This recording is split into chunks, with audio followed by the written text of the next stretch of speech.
Do you regret? But it's just not worth it. 11 more months now. Shall I flash you? Hello, it's me, and today I'm gonna talk about my very personal thoughts, more like a update after resignation or like a quarter life crisis revelation.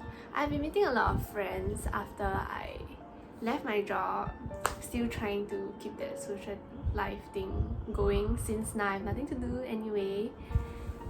And there is no doubt a lot of peer pressure. A lot of people ask me, do you regret like leaving your job without finding another one? Because amidst of all of this crisis, it's very hard to say when you'll be able to find a job that you like. And the answer is no. I don't think I've ever regretted, but conversely, the more I think about it, the more I felt like this is the most right and a little bit controversial decision that I've ever made in my life. People be like, it's a good company, it's a good firm, it's a big four, blah blah blah. But I think everybody have different beliefs and values. Some people might prioritize branding for their career, and some people might not. I belong to the some people might not. I think I work the best when I'm working with the cause, or I'm working with like passion. I think I talked about this in my previous video. I told my sister that it's so hard to work for a job without passion. She replied, when you grow older, you'll realize that it's even harder to find your own passion. And I do agree, I do agree now. Yeah, but what was I saying? Oh my god, I'm getting sidetracked. I was saying, I think ultimately I still want to be able to lead like a comfortable life, very subjective from everybody's point of view. And to me, I would be very okay to work on a cause or work with passion up till like 3 or 4 a.m. no problem. That's what we do back in my previous organization anyway. But when I was doing the same thing to 3 to 4 a.m. in a company that has very good branding, much respect to the workmanship and the technicalities, but it's just not worth it to me. Yeah, it's scary because I don't know like when I can find a job, and I'm glad that I'm prepared to be unemployed for a year or more like 11 more months now. I think one of my quarter life crisis revelation is really to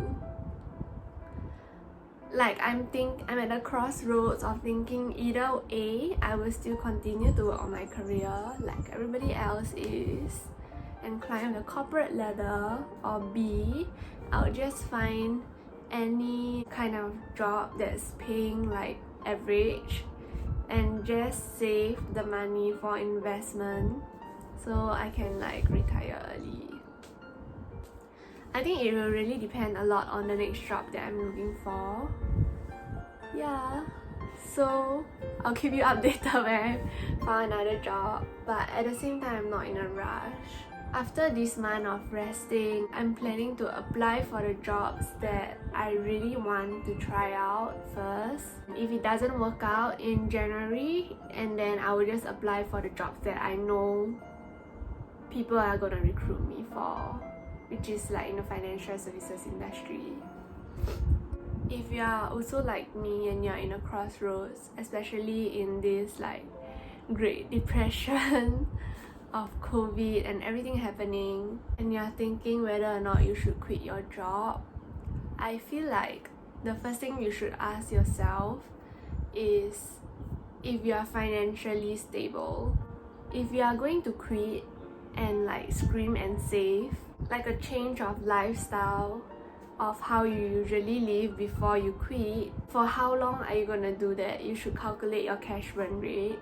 Cash burn rate. Yeah, you should totally just do the calculation. For me, I didn't quit to scream and save. I quit just to not do my work, but whatever I'm spending is still like the same as before I quit. So there's a different kind of perspective you want to look at. If you want to continue your standard of living, that's what I totally recommend. If not, then don't quit. Just save up until you have at least 6 months of your monthly expenses that you are currently living before you quit. Once you have that financial aspect sorted out, and then now we can talk about ourselves, because that's like a necessity. This is like a privilege. And the question that I always ask myself is, am I a better person here? Am I like a, latte 2.0 or 3.0 if I join the firm as latte 1.0? I think that's a very important question for us, or even if we are in a relationship, we are in a new opportunity, that should always be the question. And I feel so bad for forgetting about that when I was in the Big 4 firm. I think I just I was totally kept into the zone and thinking about like, this is a good brand, I should stay. This is a good brand, I should climb. This is a good branding, I should do whatever. It's probably a blessing in disguise that things don't happen my way. So I end up quitting. That's why I'm here. I'm here making YouTube videos, improving my editing skills. Okay, wait, I'm getting sidetracked.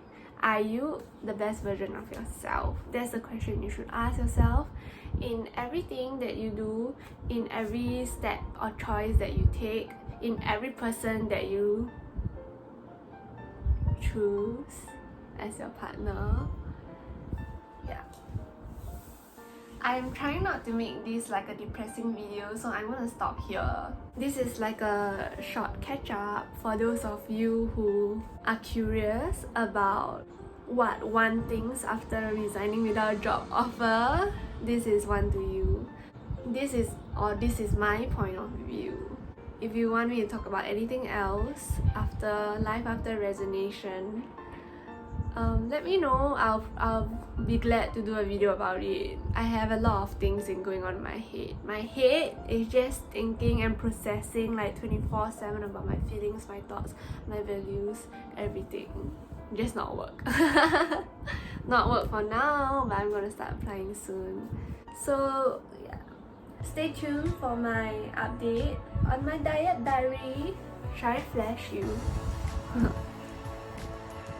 It's nothing lah, okay, there's nothing here. But I do feel like I'm slimmer now. I bought McDonald's by the way. I'll probably start working out very soon. Maybe next week. Yeah. I'll see you in 3 or 4 days time. Bye. Stop.